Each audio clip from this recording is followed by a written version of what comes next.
Oke, selamat malam hati-hati. Ini saya rekaman jam 11.14 ya, 11 malam. Jadi hari ini kita mau bahas mengenai chapter yang menurut saya tersulit di Advance 2, yaitu terkait dengan change in ownership atau perubahan kepemilikan. Ya, jadi kalau kalian ya, kayaknya sih nggak juga. Kalau kalian nggak itu, selama kita belajar dari minggu pertama sampai minggu kemarin, itu pasti selalu parent membeli subsidiary itu langsung di atas 50%, ya kan? Beli S langsung 90, 60, 70, 80, dan 90, dan seterusnya. Ya. Nah, kalau untuk di chapter ini, kita akan membahas bagaimana perlakuan akuntansinya jika kalian itu membelinya itu bertahap. Jadi nggak langsung 90%, tidak langsung 60% gitu, tapi bertahap 20, 25, dan seterusnya. Jadi pembeliannya itu bertahap. Dan selain itu, dalam chapter ini juga kita akan bahas mengenai bagaimana kalau kalau kepemilikan kita itu dijual, gitu ya. Kita jual kepemilikan. Ya. Nah, di sini saya mencontohkan mengenai pembelian bertahap. Jadi di sini saya contohin 3 tahun aja. Pembelian pertama itu 20%, kepemilikan 20%, dan kedua kan beli 25. Nah, kalian tuh totalin 20 tambah 25 itu berapa? 45 kan? Dalam hal ini ya masih di bawah 50%. Berarti belum ada yang namanya konsolidasi, belum ada yang namanya eliminasi, dan seterusnya. Nah, ketika di tahun 2014 beli 40%, kalian kumulatifin 20, 25, 40. Kalau ditotalin kan 85% pada tahun 2014. Nah, berarti di tahun 2014 ini, disinilah kalian mulai melakukan yang namanya konsolidasi, kalian mulai eliminasi, kalian hitungin difference-nya, dan seterusnya. Jadi patokan kalian adalah tahun berapa dia membeli secara total melebihi 50%. Ya, tahun berapa? Gitu loh. Ya. Nah, di sini makanya saya tekankan, kalian hitungin dulu. Tahun berapa itu belinya di atas 50%? Ya kan? Kalau di sini kita hitung tahun 2014. Ya. Lalu, kalian untuk ngitungin difference-nya itu ya tahun yang sudah mencapai di atas 50% ini. Jadi mulai ngitung difference-nya itu tadi saya bilang di tahun 2014. Ya. Jadi patokannya, tahun berapa secara kumulatif di atas 50%, ya. Dan di saat 50% itu ya kalian mulai itu melakukan yang namanya hitungin difference, melakukan konsolidasi, terus mengeliminasi, dan seterusnya. Ya. Nah, di sini saya ada contoh. Di sini S Company, dia punya 10.000 lembar dengan nilai par 10. Nah, 10.000 lembar ini itu beredar selama tahun 2010 hingga tahun 2013. Jadi dia terus beredar dari tahun 2010 hingga 2013. Nah, berikut ini adalah RE-nya tahun 2010 sampai dengan Desember 2013. Dari 40 sampai 265. Tujuannya apa nih? Ada RE. Nah, nanti kita pakai untuk kita ngitungin difference-nya, ya kan? Nah, lalu di sini ada 2 kali pembelian yang dilakukan oleh si P Company. 1 Januari 2010, dia beli 1.500 lembar. Nah, 1.500 lembar itu dari 10.000 ini. Ya. Dengan harga 24. Lalu 1 Januari 2012, dia beli 7.500 dengan harga 187.500. Dan totalnya, kalau kalian totalin ini, totalnya 9.000. Dengan total harga 211.500. Nah, kalau seperti ini, tadi kan saya bilang, kapan dia beli di atas 50%? Tujuannya untuk kalian tentuin tahun berapa kalian harus ngitungin difference-nya. Tahun dari mana nih? Nah, ini kan kalau kalian lihat, di tahun 2010, itu dia beli 1.500, ya kan? Ada penyakit orang tua. Dia beli 1.500. Tadi kan saya bilang 1.500 dari 10.000. Ya, itu sama dengan sekitar 15%. Apakah sudah mencapai di atas 50%? Ya, belum. Tahun kedua, tahun 2012, dia beli 7.500 dari 10.000. Hasilnya 75%. Nah, berarti kan kalau kita kumulatifkan, pada tahun kedua ini ya totalnya 90%. Ya. Jadi, kalian jangan lihat pembeliannya 75% ini, jangan. Tapi kalian lihat totalnya. Totalnya itu 90%, ya berarti secara total sudah melebihi melebihi 50%, ya, di tahun 2012. Nah, berarti patokan kita 2012, berarti RE kalian juga cek di tahun 2012, yaitu sebesar 120. Apa nih? Ya. Jadi patokan kalian RE-nya tahun 2012, lalu di sini coba kita hitungin ya. Jadi kalau 15.000 dibagi 24.000 dibagi itu berarti satuannya dapat berapa ya? Sebentar, saya hitung. Jadi kalau saya hitung satuannya 24.000 dibagi 15.500 berapa ya?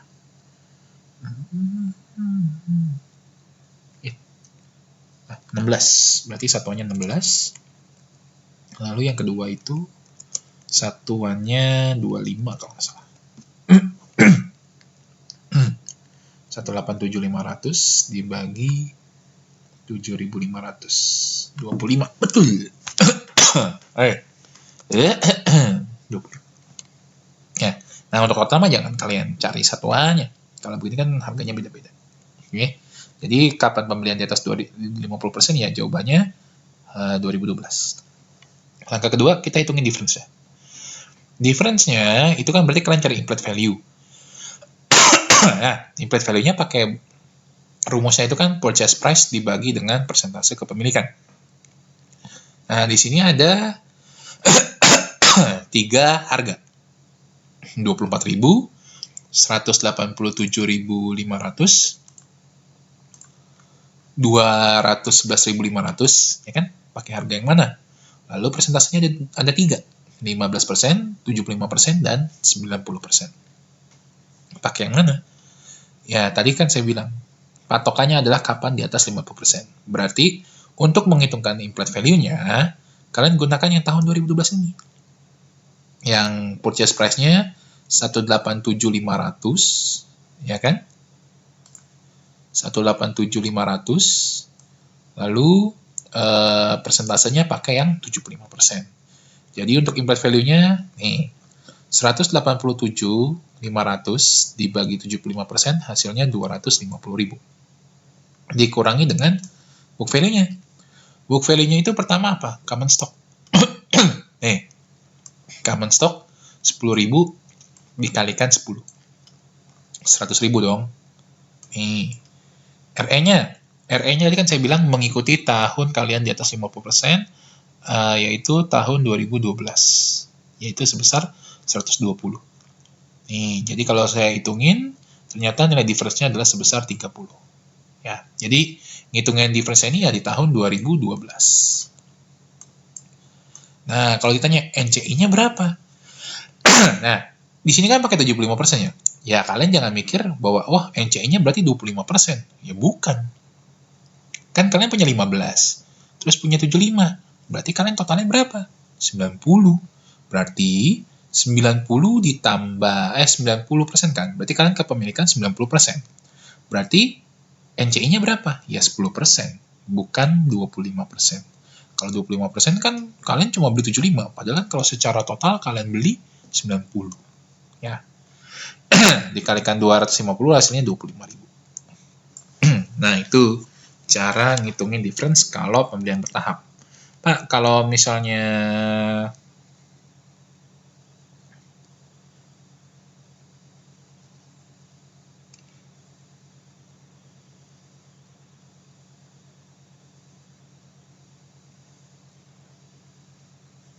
Kalau misalnya belinya tahun 2000, kalau dia di atas 50% di tahun 2013 bagaimana Pak? Ya berarti kalian ngitunginnya ya 2013 juga gitu. Pertanggal berapa? 1 Januari, ya 1 Januari gitu. Ya, berarti pakai RE-nya 185. Nah, langkah ketiga, kan kalau dulu kita cuma selesai sampai difference-nya. Lalu kita buat jurnal eliminasi, ya kan? Nah, kalau di sini kita harus melakukan evaluasi terhadap harga saham yang pertama kali beli. Tadi kan kita beli harganya 24.000. Nah, tugas kita harus adjust. Adjust mengikuti harga yang baru. Jadi seolah-olah awalnya kita beli harga 16, kita ubah menjadi harga 25. Ya, seolah-olah seperti itu. Tapi jangan langsung. Ya udah Pak, kan awalnya 24. Kalau saya ubah menjadi 25.000, harganya kan 37.500. Ya udah Pak, tinggal selisih nada. Ya kan? Jadi kan direvaluasi Pak. Seperti itu kan? Nah, bukan, nggak boleh. Tidak boleh seperti itu. Ya. Karena ingat, ketika kalian di bawah 50% kan kalian pakai metodenya cost kan ya. Ya, pakai metode cost. Jadi tetap ada yang namanya reciprocity. Jadi di sini harga 24 ini kalian harus ditambahkan dengan reciprocity-nya dulu. Atau kalau di sini bahasanya change in RA.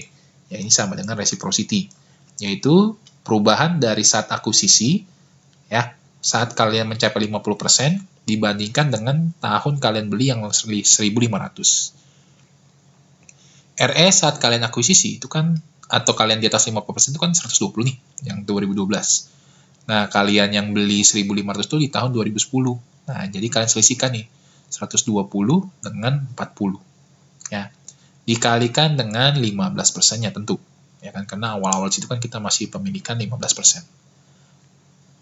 Tuh, jadi 15% dikalikan selisih 120 dikalikan 40. Hasilnya 12.000. Nah, berarti sebenarnya tuh harga yang kita beli 1.500 itu harganya bukan 24.000 lagi. Karena ada RE, harganya naik. Jadi 36.000. Nah, sekarang kita bandingin dengan harga kalau kita ubah jadi 25. Sekarang kita ubah deh harganya. Awalnya harga 16, kita ganti 25. Jadi 25 dikali 1.500, hasilnya 37.500. Diselisihkan sama 36.000, kita ada keuntungan sebesar 1.500. Ya, nah itu namanya revaluation gain. Pak, kalau ternyata harganya lebih rendah, ya berarti loss. Ya. Loss on impairment. Ya, seperti itu. Jadi, kalian di sini tuh tahapnya banyak ya. Tentuin dulu yang di atas 50%, hitungin difference-nya, cari NCI-nya, terus lakukan revaluasi. Nah, setelah itu, baru deh kita jurnal. Jurnalnya di sini saya buat beberapa tahun. Yang pertama tahun 2010 untuk mencatat yang ini kok 2.400, maaf ya. Ini harusnya 24.000 nih. Ya, harusnya 24.000. Nah, jadi kalian beli investment yang 24.000, debitnya adalah investment S, kreditnya cash 24.000. Lalu kan kalian beli 2 kali tuh, yang harganya 187.500. Jadi kalian catat juga investment in S, kreditnya cash 187.500. Lalu di sini kan kalian dapat gain 1.500, juga harus dicatat.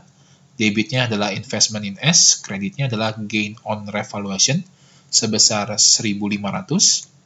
Dan jangan lupa, ada yang namanya reciprocity nih. Reciprocity juga harus dibuat, yaitu debitnya adalah investment in S, kreditnya beginning REP sebesar 12.000. Tuh.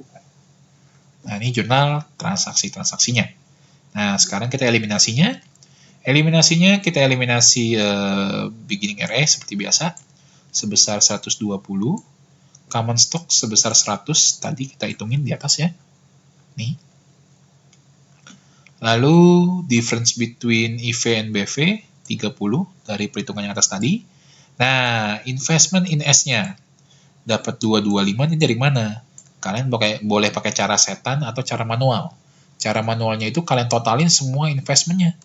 Nih 24.000 ditambah 187.500 ditambah 1.500 ditambah 12.000.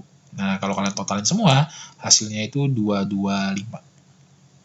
Atau kalian ini aja. Kan harga terbaru 25. Ya udah 25 kalikan kalian punya saham berapa banyak? 9.000. Ya, 9.000 dikalikan 25, hasilnya 225. Ya. Lalu NCI-nya sudah kita hitungin tadi yang 25.000 di sini. Nah, ya udah tinggal kalian alokasi difference ke goodwill. Nah, seperti itu. Itu adalah pembelian yang bertahap.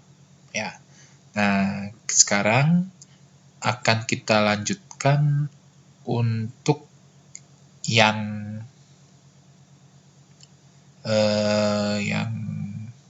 penjualan sahamnya. Ya.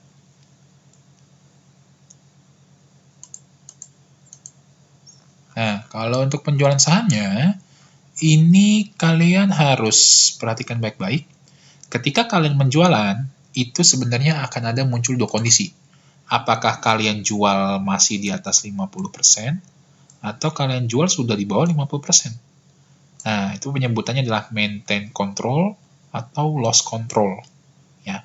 Kalau kalian jualan masih di atas 50%, ya maintain. Kalian masih bisa mengendalikan. Tapi ketika kalian jualan saham kalian ternyata di bawah 50%, sudah di total kalian ya. Jadi awalnya 90, kalian jual 60%, kan sisa 30% tuh. Nah, berarti kan kalian loss control, kalian kehilangan pengendalian. Karena saham kalian sekarang totalnya menjadi 30%. Ya. Nah, ada kata kuncinya. Jika kondisi maintain, kalian itu tidak akan mencatat keuntungan atau kerugian. Jadi kalian tidak akan mengakui gain on sell investment atau loss on sell investment. Itu kalian tidak akan pernah mencatat itu. Nah, kalian tidak akan mencatat gain atau loss, tapi kalian catat akan mempengaruhi yang namanya additional contributed capital. Ya, ACC. Kalau kondisinya loss control, baru boleh tuh kalian akui keuntungan atau kerugiannya ya dari hasil penjualan. Oke. Jadi ingat, kalau maintain itu tidak akan ada pengakuan laba atau rugi. Kalau loss control ada pengakuan laba atau rugi. Ya. Nah, sebagai contoh biar kalian paham. Nah, ini hampir sama dengan soal yang minggu lalu ya. Hampir sama dengan seperti yang minggu lalu. Yang minggu lalu. Karena anggapannya yang kemarin itu minggu lalu ya. Gitu. Jadi di sini si P memiliki 9.000 lembar saham atau setara dengan 90% dari S Company yang telah direvaluasi dengan harga 25. Kalau kemarin kan sama tuh, kita revaluasi menjadi harga 25. Dan asumsi si P menjual 1.800 dari 9.000 ini ya, tanggal 1 Juli 2013 dengan harga 84.600. Nah, tugas kalian adalah ngitungin. Yang kalian jual ini, 1.800, itu setara dengan berapa persen? Ya, setara dengan berapa persen. Nah, kalian jangan lihat dari ini. Kan dijualnya dari 9.000, Pak. Ya udah, 1.800 dikalikan, dibagi 9.000 kan hasilnya 20%, Pak. Berarti dia kehilangan 20%, Pak. Awalnya 90% dikurangi 20%, sisa 70%, Pak. Jangan lihat seperti itu. Tapi kalian lihatlah secara total saham keseluruhan. Total saham keseluruhan itu kan 10.000. Nah, berarti kalian cari 1.800 itu berapa persen dari 10.000? Ya, jawabannya 18%. Artinya, kalian itu bukan kehilangan 20%. Benar 20% kalau dari 9.000, tapi kalau dari keseluruhan itu hanya 18%. Nah, patokan kita itu dari keseluruhan, yaitu yang 10.000 ini. Jadi bukan 20%, tapi menjadi 18%. Berarti kalian kepemilikan kalian saham kalian itu sekarang bukan 90% lagi, tapi 90% dikurangin 18%, ya 72%, bukan 70%. Nah, ya, seperti itu. Oke. Nah, ini RERE-nya awalnya 40, tahun 2012 120, 2013 awal 185, Desember 31 2013 265. Nah, karena kita jualan di Juli 2013, Berarti posisinya itu di tengah-tengah nih, antara Januari dengan Desember. Ya. Nah, karena kita udah tahu, ternyata kepemilikannya itu masih kesisa 72%. Ya, 72%, which mean masih di atas 50% ya. Kepemilikannya masih di atas 25%. Berarti 25%, masih di atas 50%. Berarti ya maintain control kondisinya. Ya. Ingat, bukan 70%, tapi 72%. 90% dikurangi 18%. Tuh. Nah, sekarang kita catat penjualannya. Kan kalian jual, dapat cash. Cash di debit sebesar 84.600 dari sini nih. Ya. Lalu kalian kan jualan investment, ya. Kalian kreditkan investment in S sebesar 100.800 dikalikan 25. 1.800 kan yang kalian jual, 25 itu harga yang baru nih, evaluasinya 25. Dapat 45.000. Nah, selisihnya, tadi kan di catatan saya bilang, jika kondisinya maintain, tidak boleh mengakui keuntungan atau kerugian. Jadi karena tidak boleh mengakui keuntungan atau kerugian, maka di sini kita anggapnya akan mempengaruhi additional contributed capital. Dari siapa? Dari sisi P. Sebesar 39.600. Nah, seperti itu. Ya. Jadi tidak ada gain atau loss. Ya. Jadi hanya mempengaruhi additional contributed capital. Nah, selain kalian mencatat jurnal penjualan ini, kalian tuh sebenarnya harus melakukan yang namanya revaluasi lagi. Kayak semacam bikin adjustment jatuhnya ya. Semacam membuat suatu adjustment. Yaitu kalian adjustment, kan kalian ada reciprocity itu sebenarnya. Nah, kan ini anggapannya metode cost ya. Karena kalau metode equity itu biasanya nggak ribet gitu. Nah, di sini adalah kehilangan reciprocity kalian. Karena kalian jual 18%, jadi kan kalian ada kehilangan reciprocity tuh, sekitar 18%. Nah, karena sekarang kita posisinya di 2013, sementara di atas 50% itu atau control achieve, itu tahun 2012. Jadi kalian selisihkan antara 185 dengan 120 dikalikan 18%. Sebesar 11.700. Jadi ini 11.700 ini adalah reciprocity yang tidak boleh kalian akui lagi. Kan kalian sekarang posisinya 72%, bukan 80% lagi. Bukan 90% lagi. Berarti 11.700 ini harus kita buang nanti. Ya. Lalu apalagi? Ada kalian kehilangan laba. Harusnya bisa kalian akui labanya secara keseluruhan ya, 90%. Tapi di sini karena kalian buang 18%, ya berarti kalian kehilangan laba sebesar 18%. Nah, caranya bagaimana? Ini 80.000 dari mana nih? 80.000 ini. Kan tadi saya bilang, posisi kita itu dijual di Juli. Juli itu di tengah-tengah antara Januari dengan Desember. Berarti labanya itu sebenarnya tidak boleh seperti ini. Jadi kita anggap ini pro-rate, rata. Ya. Jadi laba untuk tahun 2013 itu selama setahun itu ya selisih antara 265 dengan 185, yaitu 80.000. Nah, berarti karena selisihnya 80.000, berarti anggapannya itu ya selama 12 bulan itu total laba kalian tuh 20.000. Jadi pro-rate. Kalau 80.000 dibagi 12 kan berarti sebulan sekian, sehingga kalau ditotalin itu hasilnya 80.000. Nah, sementara kita posisinya di 1 Juli. Dari Januari ke Juli itu 6 bulan. Berarti kita mau cari berapa sih laba untuk 6 bulan? Ya, berarti dari 80.000 tadi tinggal dikali 6/12. Ya, ini kan saya bilang nggak pro-rate rata. Nanti tinggal dikalikan 18%, yang kita jual dapat 7.200. Nah, sekarang kita catat nih, 11.700 dan 7.200-nya di sini.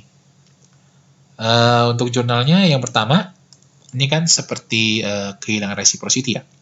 Jadi, karena tidak boleh mempengaruhi investmentnya, jadi investmentnya kan sudah berkurang di sini nih. Ya, sudah berkurang di sini, jadi jangan kalian debitkan investment, jangan. Ya. Jadi kalian debitkan additional contributed capital sebesar 11.700 yang ini, kreditnya beginning REP sebesar 11.700. Ini jurnal yang 11.700. Lalu kehilangan laba, debitnya additional contributed capital, kreditnya, nah ini kita bikin akun baru, subsidiary income sold. sebesar 7.200. Nah ya, jadi sebenarnya kalau kalian kehilangan atau masih maintain control itu ada 3 jurnal yang kalian buat. Ketika kalian membuat jurnal penjualannya dan membuat jurnal untuk penyesuaiannya. Ya, menyesuaikan reciprocity dan menyesuaikan laba yang hilang. Seperti itu.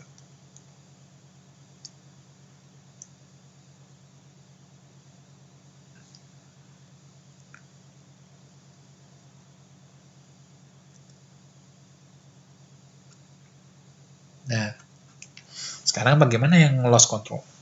Kalau loss control itu, untuk mencari gain atau loss, itu kalian harus mencari beberapa hal, yaitu mencari carrying value as company yang dimiliki oleh P dan NCI, lalu menjumlahkan A, B, C, D ini. A, fair value dari saham yang dijual, B, fair value dari saham yang belum terjual, C, carrying value dari NCI. Ya, jadi carrying value dari NCI itu sebenarnya bagian dari nomor 1. Oke. Jika hasil nomor 1 lebih besar dari nomor 2, nih, jika carrying value-nya lebih besar dari penjumlahan ini, berarti akan menghasilkan loss. Jadi kalian itu boleh mengakui loss. Jika sebaliknya akan menghasilkan gain. Tuh, jadi kalian harus paham nih, bagaimana cara mencari carrying value dari S company, lalu kalian jumlahin fair value dari nilai saham yang kalian jual, fair value dari saham yang belum terjual, dan carrying value dari NCI-nya. Untuk mengetahui kalian itu gain atau loss. Contoh, ini kasusnya sama, P punya 9.000 lembar atau setara dengan 90%, dibeli dengan harga 25 atau setara dengan 225, kalian beli tanggal 1 Januari 2012. Selama tahun 2012, S Company melaporkan laba sebesar 60.000 dan tidak membayar dividen apapun. Tanggal 1 Januari 2013, P menjual 2/3 dari yang kalian miliki. Ya. Jadi kalian menjual 2/3 dari 9.000 kan 6.000. Nah, dijual dengan harga 180 atau 30%. Nah, ini sama caranya. Jadi yang kalian bandingin itu ya jangan langsung ke 90%-nya. Ini kan seolah-olah kalau 60/90 kan itu sekitar 2/3 atau 66%. Ya. Padahal enggak. Padahal 6.000 ini setara dengan 60%. Bukan 66% atau 67%. Ya. Berarti kalian lihat dari keseluruhan. Ini kan 90% dapat dari mana? Ya 9.000 dibagi 10.000. 10.000 dari mana? Dari soalnya tadi nih. Jumlah sahamnya itu 10.000. Nah, ini 10.000. Ini kasusnya sama, tapi kita asumsinya beda. Ya. Tuh, jadi sebenarnya sisa saham kita itu bukan 33%, tapi sisa saham kita itu harusnya tinggal 30%, bukan 33,3%. Ya. Nah, sekarang kita aplikasikan untuk mengetahui bagaimana cara menghitung gain atau loss-nya. Pertama, cari carrying value dari investment-nya. Yang pertama, carrying value investment itu dari, kan tadi saya bilang nih, dari yang dimiliki P sama yang nilai NCI-nya. P-nya itu kan 90% atau setara dengan 9.000 lembar. Jadi pertama saya cari dulu harga tadi, 9.000 dikalikan 25 nih, atau setara dengan 225. Ditambahkan dengan reciprocity, ya. Reciprocity itu dari RE 2013 dengan RE 2012. Ingat, beginning RE 2013 dikurangi beginning RE 2012. Tapi kan di sini tidak ada keterangan beginning RE ya. Hanya ada selama tahun 2012 ada laba sebesar 60.000. Ya, ini berarti sebenarnya selisih antara beginning RE 2012 dengan beginning RE 2013 ya hasilnya 60 ini. Ya. 60 dikalikan 90 ya hasilnya 54. Jadi carrying value dari investment yang P punya adalah 279.000 dolar. Lalu bagaimana dengan carrying value dari NCI? Ya, sebenarnya sama. Ya. Carrying value NCI itu tinggalkan 1.000 lembar dikalikan 1.000 lembar dikalikan berapa itu? 1.000 lembar dikalikan 25. Ya. Jadi kalau saya tulis nih, ini kan saya nggak tulis, saya pakai cara cepatnya aja. Jadi carrying value dari P punya itu kan sama dengan 225. Nah, carrying value dari NCI ya caranya sama. Kan NCI itu berarti kalau 10%-nya sama dengan 1000 lembar. Dikalikan harganya 25 sama dengan 25.000. Nah, ditambah dengan reciprocity juga. Ya. Ditambah dengan reciprocity. Itu berarti 10% dikalikan 60.000. 60.000. Sama dengan 6.000. Nah, berarti total carrying value S ya sama dengan 225 ditambah 31.000 kan. Sama dengan 256. Tuh, 256. Salah. Kok 225 nih? Harusnya 279 ya. 279 berarti 279 tambah 31.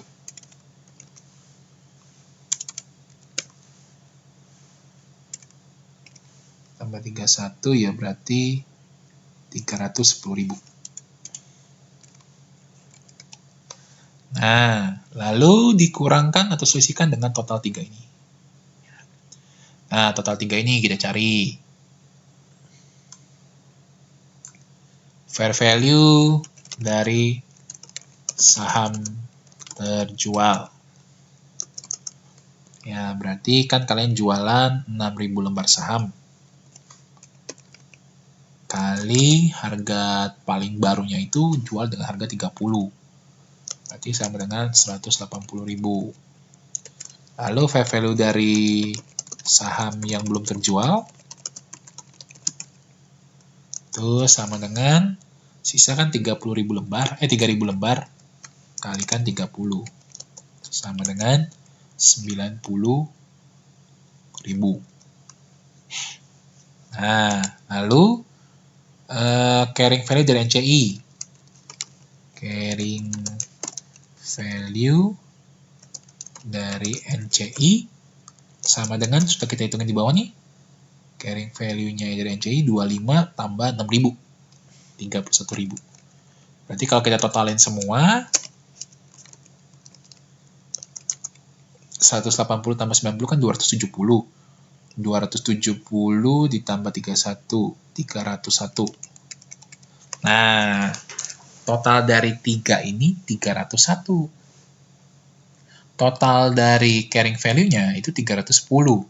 Nah, kita lihat besaran mana.